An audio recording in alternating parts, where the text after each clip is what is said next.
Third year students, BA third year, Anil. Clap them on.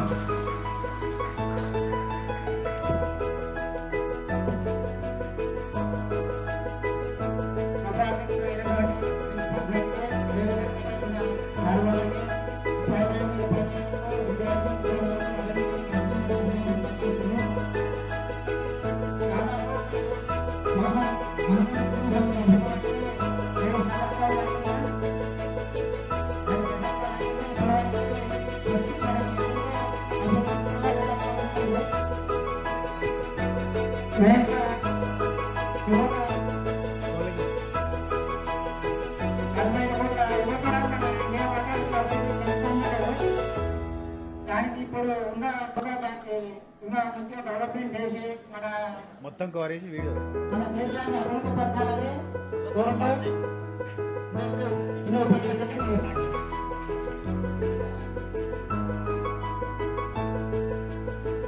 BA final year Chandrasekhar. BA final year Chandrasekhar.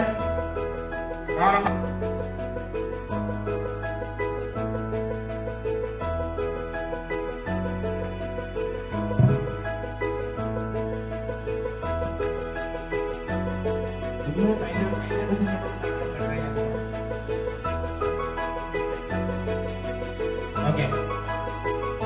BA final year Taslim. Class కొట్టండమ్మా.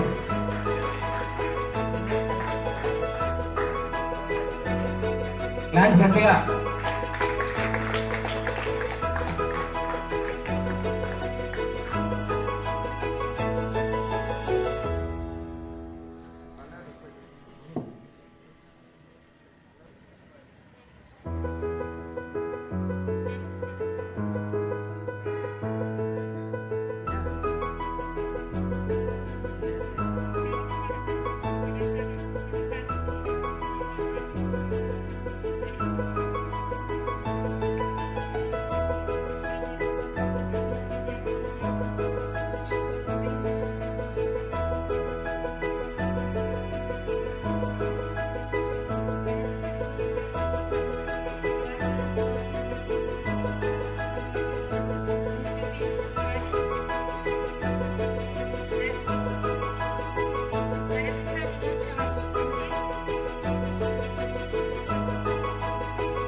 Thank you. Failure. Be a failure.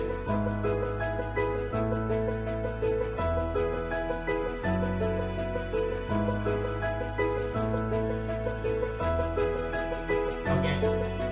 PG విద్యార్థులమ్మ విద్యార్థులు మాట్లాడుతున్నాం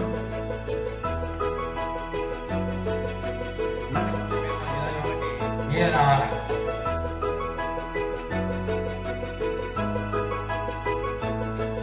PG first year కావచ్చు, second year కావచ్చు.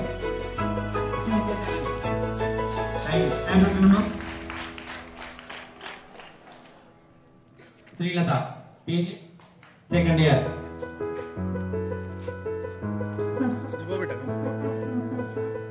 తర్వాత selection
ఎప్పుడైనా సరే మనం అందరిలో కలిసి ఉన్న విధంగానే వాళ్ళు కూడా మనుషులే, మనలాగే ఉంటారు. ఆయన ఎంతో పెద్ద వ్యక్తిగా ఎదిగి మన రాజ్యాంగాన్ని అమల్లోకి తెచ్చారంటే ఆ వ్యక్తి నుంచి వచ్చిన ఎన్నో ఉన్నాయి. అదే విధంగా మహాత్మా గాంధీని కూడా తీసుకుంటే ఆయన చేసిన సేవలు ఎంతో అంతో కాదు. మనం చూసిన వెంబడే ఆయన్ని ఒక లోటు పైన కానీ ఎంతో పెద్ద కూడా ఆయన పరిస్థితుల్లో ఇప్పుడు యువత ముఖ్యంగా చదువుకుని వాడికి గణతంత్ర దినోత్సవం, స్వతంత్ర దినోత్సవాలు అవసరం లేదు. చదువుకున్న మనకి ఆ రెండింటికి తేడా తెలిస్తే మంచిగా అవుతుంది. ముఖ్యంగా వాట్సాప్లో కానీ ఫేస్బుక్లలో కానీ గణతంత్ర దినోత్సవం అంటే ఏంటి అని అడిగితే ఒక అమ్మాయి ఉంటుంది, చిన్నప్పుడు స్కూళ్ళల్లో కొత్త డ్రెస్సులు వేసుకుంటుంది అంటారు. ఒక అమ్మాయి ఉంటుంది, అప్పుడు నాకు సిగ్గు అంటారు. గణతంత్ర దినోత్సవం అంటే ఏంటి అంటే సిగ్గుపడాల్సిన సందర్భంలో ఒక దేశ యువత ఉంది అంటే భారతదేశంలో ఉన్నటువంటి పౌరులుగా మనకి మనమే తీర్చిదిద్దుకోవాలి. ఒక యువకుడు అంటాడు, ఆ రోజు బృందం చేసుకుంటామని చెప్తాడు. అంటే ఒక్కొక్కరు ఒక్కొక్క విధంగా అనుకుంటున్నారు. సో సాధ్యమైనంత వరకు మార్చుకొని కనీసం మీరైనా గణతంత్ర దినోత్సవానికి, స్వతంత్ర దినోత్సవానికి తేడా తెలుసుకోవాలని కోరుకుంటున్నాం. స్వతంత్ర దినోత్సవం అంటే మనకు స్వతంత్రం వచ్చిన రోజు.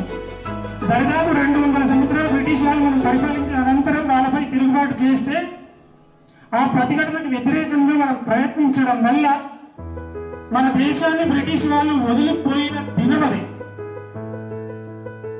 అందుకని ఆగస్టు 17న స్వతంత్ర దినోత్సవం జరుపుకుంటాం. దాని ఇంగ్లీష్ లో ఇండిపెండెన్స్. అది కూడా తేడా తెలంగాణ ఉన్నాం. మరి అదేవిధంగా అధ్యాపక బృందానికి విద్యార్థులకు తెలియజేయకుండా ఈరోజు మనకు 60వ గణతంత్ర దినోత్సవాలు అదేవిధంగా ఎప్పుడో చూస్తుంటా అంటే 26 మళ్ళీ నెక్స్ట్ విధంగా అభిశక్తి అంటాం. దాని గురించి మనం ఎప్పుడు వివరిస్తూనే ఉంటాం. కాబట్టి మనము మాట్లాడేటువంటి స్థితి రావాలి. ఎప్పుడు కూడా అంటాం ఇవ్వాలి. అయితే మనకు ఇంకా ఉంది, మాట్లాడే శక్తి ఉంది, మాట్లాడగల శక్తి ఉంది. మరి ఎందుకు ముందుకొచ్చి మాట్లాడలేము అనేటువంటి విషయాలు.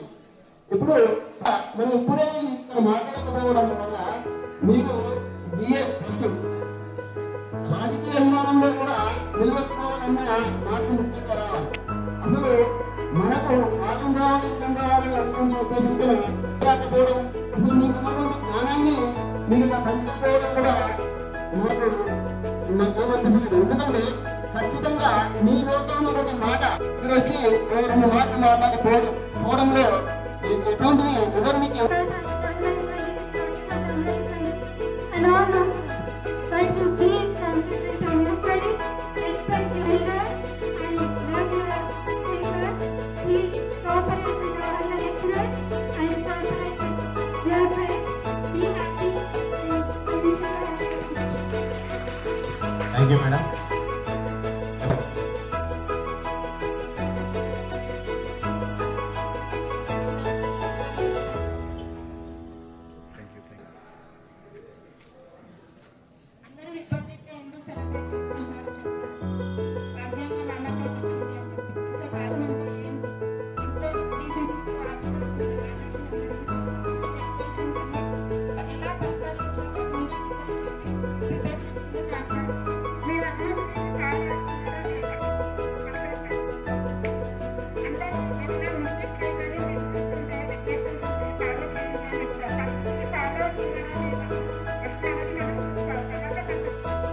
Morning,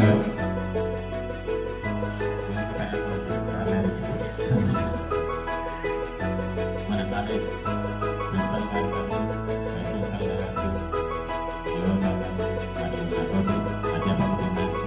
మరియు విద్యార్థులందరికీ 68వ గణతంత్ర దినోత్సవం.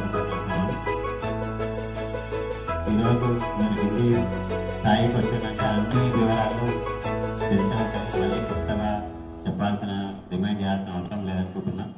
1950 జనవరి 26 నుంచి ఇప్పటి వరకు 65 ఏళ్ళ కంప్లీట్ అయింది. అందరూ సొసైటీ పైన విరక్తితో మాట్లాడకుండా, లేదంటే ఎదిరించడానికి తడగా మాట్లాడుతున్నారా, లేదంటే నన్ను నేను మార్చుకోలేకున్నా వేరేవాడు మారాలని మాట్లాడుతున్నా తప్ప నేను ఎప్పుడు మారాలనేది ఎవరు ఆలోచించదు. ఫస్ట్ మనం మాట్లాడలేదు, మనం మాట్లాడుతుంటే మనం మారాలి కదా. ఒక ఎగ్జాంపుల్ చెప్తాను. ఇప్పుడు డిగ్రీ సెమిస్టర్ సిస్టమ్ వచ్చినా లేదా ఏమన్నారు స్టూడెంట్స్ మరి ఏమన్నారు అంటే వచ్చిన ఇంతకుముందు యాన్యువల్గా అయినప్పుడు ఇప్పుడు సెమిస్టర్ వస్తుంది. మీరు 2-3 ఇయర్స్ ఫైనల్ ఇయర్ వాళ్ళకి తెలుస్తుంది. ఫైనల్ ఇయర్ వాళ్ళు ఫస్ట్ ఇయర్ సిలబస్ ఏ విధంగా ఉండేది, ఇప్పుడు సెమిస్టర్లో ఏ విధంగా వస్తుంది, చేంజ్ అయిందా లేదా? First year syllabus final year వాళ్ళు అయిందా? ఫైనల్ ఇయర్ అయిందా లేదా? ఇదే లక్ష్యాన్ని చేరుకునే సమయం ఆసన పడింది. కాబట్టి సిద్ధంగా ఉండండి. ఎన్ని కాంపిటీషన్ ఎగ్జామ్ కి సిద్ధంగా ఉండండి. మన లైఫ్ లో మనం సాధించాల్సింది మన మనసులో ఉన్న ఒకే ఒకటి, అదే మన లక్ష్యం. అదేదో మీరే డిసైడ్ చేసుకునేది ఉంటుందమ్మా. ఇక ఇప్పుడు మన కళాశాల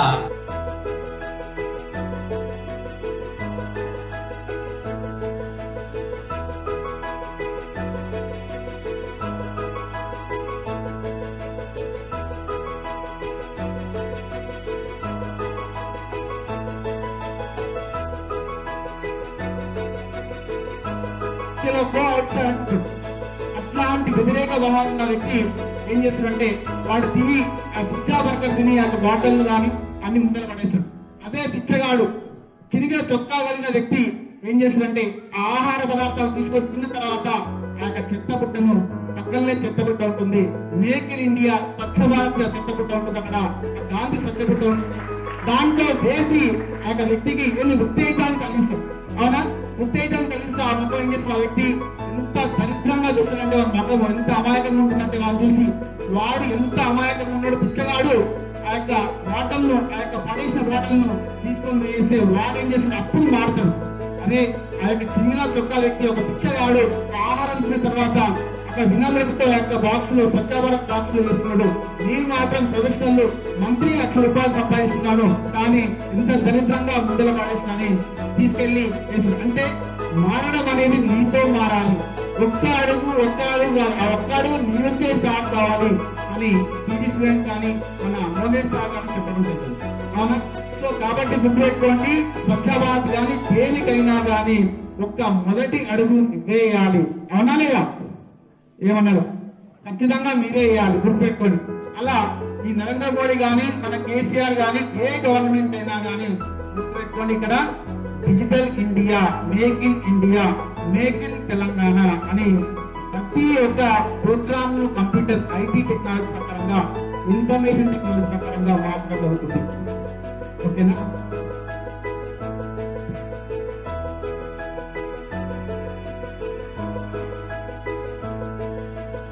దయచేసి ఇప్పుడు ఎలా స్టూడెంట్స్ మన అధ్యాపకులు కానీ ఎవరైనా కానీ ప్రతి ఒక్కరూ డిజిటల్ మేక్ ఇన్ ఇండియాగా మారాలంటే ఎవరి నుంచే కాదు, ఊరి నుంచి కాదు, ఎవరి నుంచి వచ్చినా మారదు. అది ఎవరి నుంచి మారాలంటే నీ నుంచే మారాలి. ఆయన తత్వం ఏంటంటే ప్రతి ఒక్క గ్రామానికి ఇంటర్నెట్, ప్రతి ఒక్క ఇంటికి ఇంటర్నెట్, ప్రతి ఒక్క వ్యక్తికి మొబైల్, స్మార్ట్ ఫోన్ అంటున్నారు. స్మార్ట్ ఫోన్ చెప్పడం మధ్యన జరుగుతుంది కానీ ఆ స్మార్ట్ ఫోన్ వలన విద్యార్థులు, యువత, మీ యొక్క తల్లిదండ్రులకు మీరు చెప్పాలి ఎట్లా యూజ్ చేయాలి. కొంతమందికి ఇప్పుడు సైబర్ నేరగాలు సైబర్ లాగుండా దాన్ని ట్రేస్ అవుట్ చేయలేని మోసాలు చేస్తున్నారు. అలా దాన్ని అవేర్నెస్ తీసుకురాగలగాలి. డిజిటల్ మేక్ ఇండియాలో డబ్బులు సంపాదించగలగాలి, ఆన్లైన్ లో డబ్బులు సంపాదించగలగాలి. ఎవరు అసలు ఆన్లైన్ లో డబ్బులు సంపాదించమనేది ఏం తప్ప ఆన్లైన్ లో కూడా ఖచ్చితంగా సంపాదించి వ్యక్తి చేయడంలో ఒక ప్రాధాన్యతనే ఇక్కడ కేసీఆర్ కానీ నరేంద్ర మోడీ కానీ ఒక డిజిటల్ ఇండియా దాన్ని ఎవరు పట్టించుకోవడం లేదు. ఈవెందో ఆయన మంత్రులు అయినా పట్టించుకోవడం లేదు. కాబట్టి మీ యొక్క యువత మేల్కొంది. ఇంకా ఎంతమంది చూసినట్టు మనము జల్లికట్టు, తమిళనాడులో జల్లికట్టు ఒక ఉద్యమం ఉపయోగలాగా వచ్చింది, మన తెలంగాణలో ఉద్యమం ఒక ఉపయోగలాగా వచ్చింది. సో అలాగా ఏదైనా ఒక సాధించాలంటే ఒక ఉపయోగంగా రావాలి. స్వచ్ఛ భారత్ సాధించాలంటే మన నుంచే మారాలి, మన రూమ్ నుంచే మారాలి. కొంతమంది ఏం చేస్తుంటారంటే ఇంట్లో వాళ్ళంతా వంట చేస్తుంటే సామాన్లు కొంచెం పాలకూర కానీ కొబ్బరిలో కింద పడిపోతే దాన్ని తీసేయమంటే no I'm studying PG, I'm studying UG, I'm not doing any work అంట. అవునా? సో ఏం చేస్తున్నామండి, నీకు పొడిచి ఏం చేయాలి కాలేజీకి వచ్చి టైం పాస్ చేస్తావు పోస్తావు, టైం పాస్ చేస్తావు పోతావు ఇక్కడ. కాబట్టి గుర్తుపెట్టుకోండి, మీ యొక్క సరౌండింగ్ వాతావరణాన్ని ఖచ్చితంగా మీరు మార్చుకున్నట్లయితే గాంధీ కళ్ళకన్నా గుర్తుపెట్టు. గాంధీ ఒక నిదానం చెప్పింది, గ్రామాలు కానీ ఒక వ్యక్తి ఆరోగ్యంగా ఉన్నట్లయితే దేశ భవిష్యత్తు బాగుపడుతుంది అని చెప్పింది. ఆరోగ్యంగా లేకపోతే ఇక్కడ అందరూ రోగాల బాట పడితే ఏదో ఫర్ ఎగ్జాంపుల్ తీసుకున్నట్టయితే కూల్ డ్రింక్స్ లో ఇప్పుడు ఎబోలా వైరస్ వస్తుందట. అవునా? సో అలా రావడానికి కారణం ఎవరు? మనమే. ఎలా అంటున్నాం అంటే పరిశుభ్రంగా లేకపోవడం వల్ల మన చేతులు. ఫర్ ఎగ్జాంపుల్ ఎవరైనా గుర్తుపెట్టుకోండి, భోజనం చేసే సమయంలో కానీ, తర్వాత టిఫిన్ చేసే సమయంలో కానీ, నైట్ తినే సమయంలో కానీ ఎవరైనా కనీసం మీ చేతులు కట్టుకొని భోజనం చేస్తారా? లేదు. కొంతమంది ఏంటంటే ఏం కాదు ఆర్టిఫిషియల్ గా తినేద్దామనుకుంటారు. అలా చేయడం వల్ల ఏమవుతుందంటే మీలోకి శరీరంలోకి కనిపించని మైక్రో ఆర్టికల్ బ్యాక్టీరియా కానీ వైరస్ కానీ పోయి మీ యొక్క ఆరోగ్యాన్ని నిరారోగ్యంగా మార్చడానికి అవకాశం ఉంది. సో దయచేసి మిత్రులారా, యువత మేలుకోండి. ఈ విషయాన్ని ఎప్పుడు వివేకానందుడు చెప్పడం జరిగింది. ఓకేనా? సిస్టర్స్ అండ్ బ్రదర్స్ అండ్ అతలకు 1893 చికాగో సమ్మేళనంలో ఆయన బోధించడం జరిగింది. సో ఇట్లాంటి ఎంతో మంది మహనీయులు మనకు సాధించిన ఒక ముఖ్యమైన రోజే అక్కడ స్వతంత్ర దినోత్సవం కావచ్చు, మన గణతంత్ర దినోత్సవం కావచ్చు చెప్పుకోవచ్చు. ఓకేనా? సో దయచేసి మిత్రులారా, my dear students and my dear lecturers and my dear friends, so నా యొక్క సందేశం ఏంటంటే దయచేసి మీ నుంచి మారండి, మీ ఒక్క అడుగు మీ నుంచి మారండి. సో ఇక్కడ మెయిన్ గా తీసుకున్నట్టయితే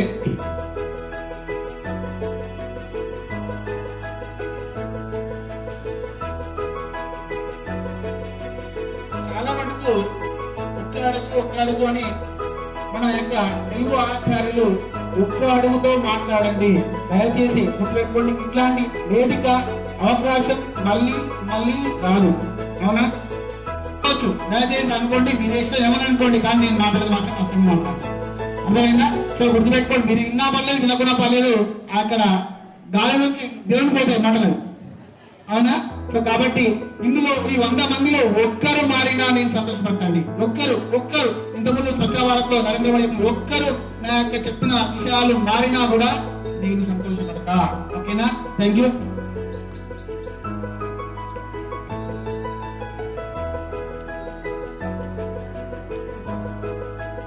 ఓకే, థ్యాంక్ యూ. సో ఈ యొక్క విద్యార్థులకు కానీ ప్రతి ఒక్క వ్యక్తి కానీ నా యొక్క ఈ చిన్ని సాంగ్ తోటి మీకు మోటివేషన్ అయితే అదే సంతోషపడతా. సో ఏమైనా వాళ్ళు పల్లె చెప్తున్నాడు, పాట పాడుతున్నాడు అనుకుంటుంది కదా. ఓకేనా? ప్రొఫెషనల్ సింగర్ అయితే కాను. సో గుర్తుపెట్టుకోండి, మీకు ఈ పాట తెలిసి ఉంటుంది. కాదు, ఒకటే నిమిషం పడతా.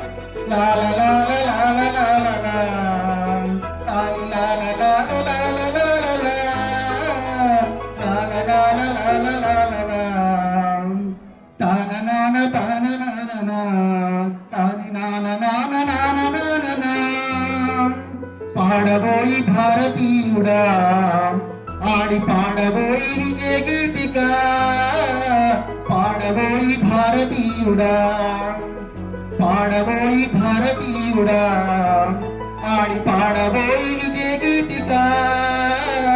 నేడే గణతంత్ర దినం వీరుల త్యాగఫలం, నేడే గణతంత్ర దినం వీరుల త్యాగఫలం, నేడే నవోదయం నేడే ఆనందం.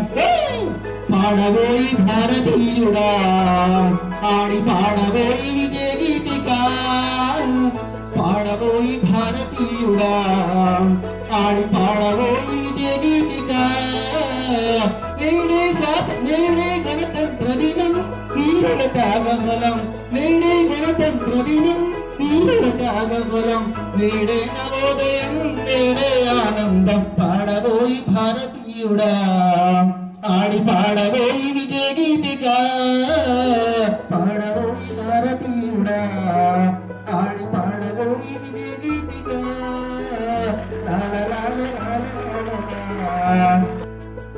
కాబట్టి 49-26లో మరి అది కంప్లీట్ కావడం అనేది తెలియదు. కానీ మరి నవంబర్ 26 కంప్లీట్ అయినప్పుడు మనం 26 జనవరికి ఈ యొక్క రిపబ్లిక్ డే జరుపుకోవడం అనేది జరుగుతుంది.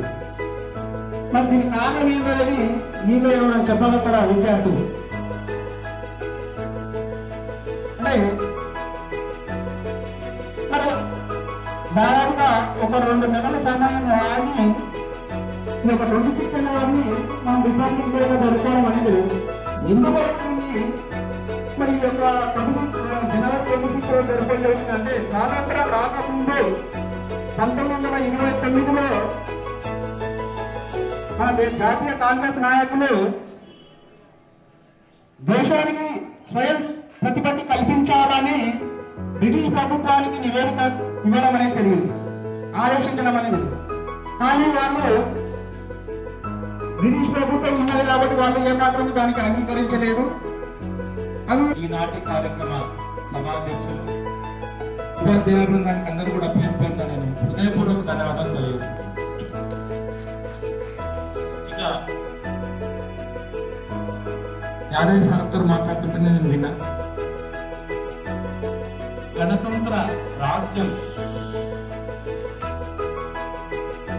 ప్రపంచ దేశాల్లోనే అత్యున్నతమైనటువంటి వ్యవస్థను ఏర్పాటు చేసినటువంటి దేశాల్లో నాకు ప్రపంచమైనటువంటి దేశం భారతదేశం.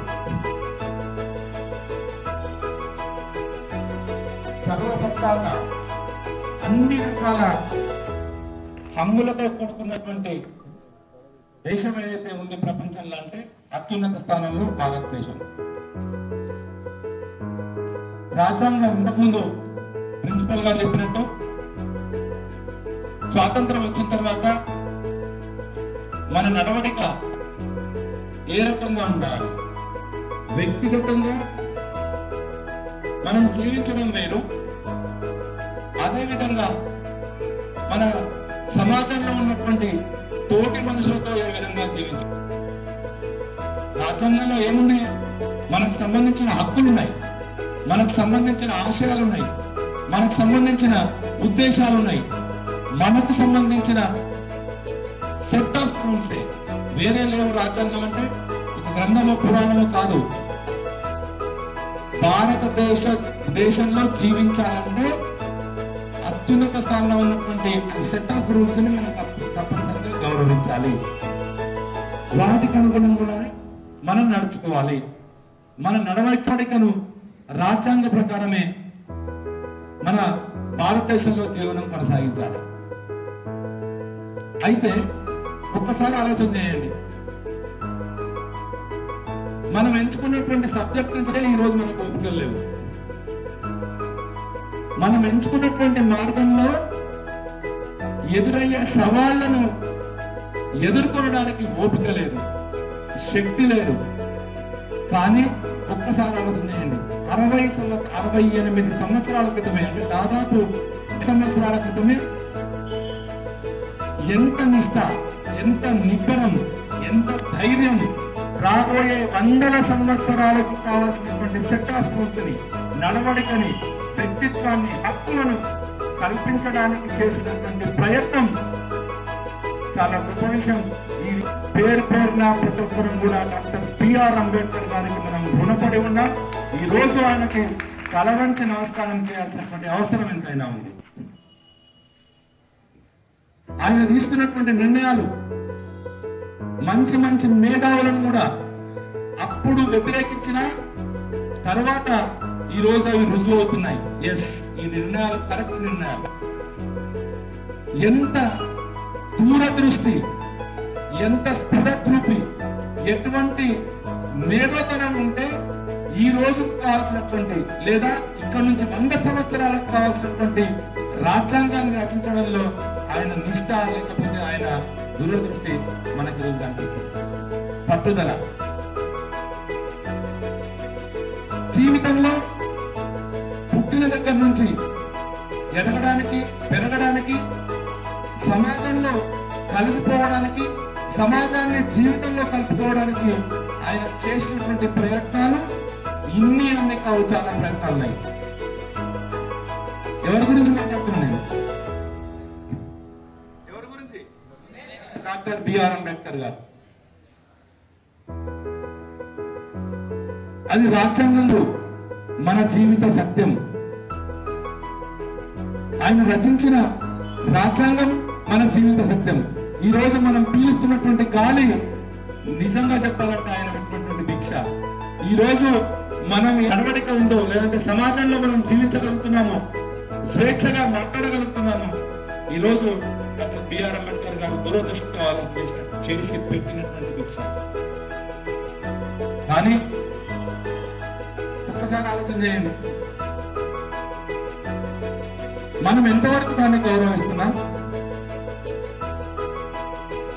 భగవద్గీతను, ఖురాన్ను, బైబిల్ను మన ఎంత పుణ్య దృష్టితో లేదంటే దైవ దృష్టితో చూస్తాము. రాజ్యాంగాన్ని కూడా నాకు తెలిసి ఒక భారతీయుడిగా, భారతదేశంలో నివసించే బాధ్యత గల పౌరుడిగా అంతకన్నా ఎక్కువ దృష్టితో చూడాల్సిన అవసరం ఉంది.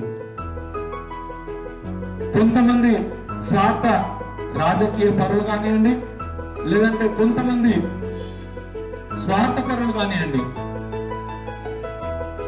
రాజ్యాంగానికి తూట్లు పొడుస్తూ చేసినటువంటి కొన్ని అధికారులు ఈరోజు మనం వెక్కిరిస్తున్నాయి. రాబోయే రోజుల్లో ఇక్కడ కూర్చున్నటువంటి మీ అందరిలో కూడా భారతదేశ పునర్నిర్మాణంలో మీరందరూ కూడా భాగం కావాలా. అదే రాజ్యాంగాన్ని ఈరోజు మన నెత్తి మీద పెట్టుకొని ఈరోజు భారతదేశాన్ని చక్కటి దేశంలో, ప్రపంచ దేశాల్లో అత్యున్నత స్థానంలో నిలబెట్టుకోవాల్సిన అవసరం ఎంతైనా ఉందని ఇప్పుడిప్పుడే మీ జీవితాన్ని ఒక గాడిలో, ఒక ట్రాక్ లో పడేసుకుంటున్నటువంటి విద్యార్థులను కూడా నేను మనవి చేసుకుంటున్నా. నేను మిమ్మల్ని అందరూ కూడా మీ తరఫు నుంచి కోరుతున్నా. నేను మీ నుంచి ఒక ఉన్నత స్థానమైనటువంటి స్థానాల్లో మీరు రావాలి, చక్కటి ఆశయాలను మీరు నెరవేర్చుకోవాలని సందర్భంగా మీరు కోరుతున్నారు. ఇక మన కళాశాల గురించి చెప్పారు.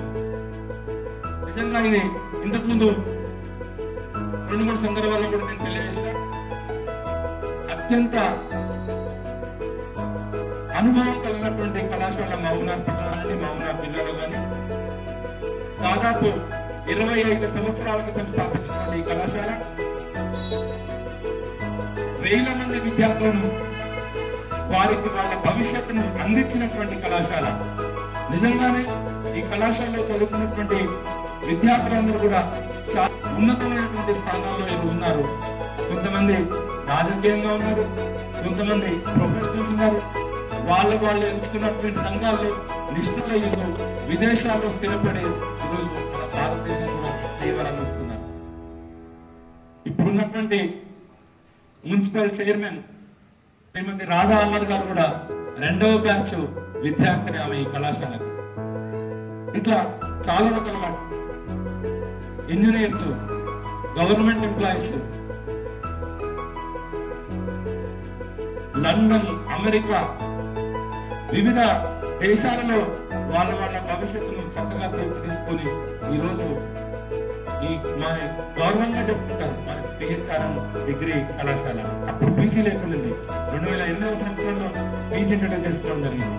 సో కాబట్టి సందర్భంగా 68వ గణతంత్ర దినోత్సవం సందర్భంగా మరొకసారి మీకు అందరూ కూడా హృదయపూర్వక శుభాకాంక్షలు తెలియజేసుకుంటూ మీ నుంచి కోరుకున్నది ఒకటే, మన రాజ్యాంగాన్ని మనం గౌరవిద్దాం. మన రాజ్యాంగానికి అనుగుణంగా తీసుకోవడం కాదు, ఒక్కొక్కరం ఇద్దరి బాధ్యతను తీసుకోవాలి. ఎడమవైపు కుడివైపు మనం మధ్యలో కూర్చుంటే మన ఎడమవైపు లేదంటే కుడివైపు ఈ ఇద్దరిని కూడా రాజ్యాంగానికి అనుగుణంగానే నడిచేటట్టుగా. ఈరోజు మనం అనుకుంటున్నాం అవినీతిని పారద్రోలాల, అవినీతిని తుదముట్టించాలా, రాజ్యాంగానికి చుట్టూ కొడితే కార్యక్రమం ఏదైనా జరుగుతుందంటే మొట్టమొదటిది అవినీతి హెచ్చుమీరిపోతుంది. కాబట్టి ఇటువంటి అవినీతిని మనం తుదముట్టించినట్టయితే ఈ మన భారతదేశంలో ఉన్నటువంటి అత్యున్నత విలువలను కాపాడుకోవడానికి అవకాశం దొరుకుతుందని సందర్భంగా కోరుకుంటూ ఈ అవకాశం ఇచ్చిన మీ అందరికీ కూడా పేరు పేరున హృదయపూర్వక ధన్యవాదాలు.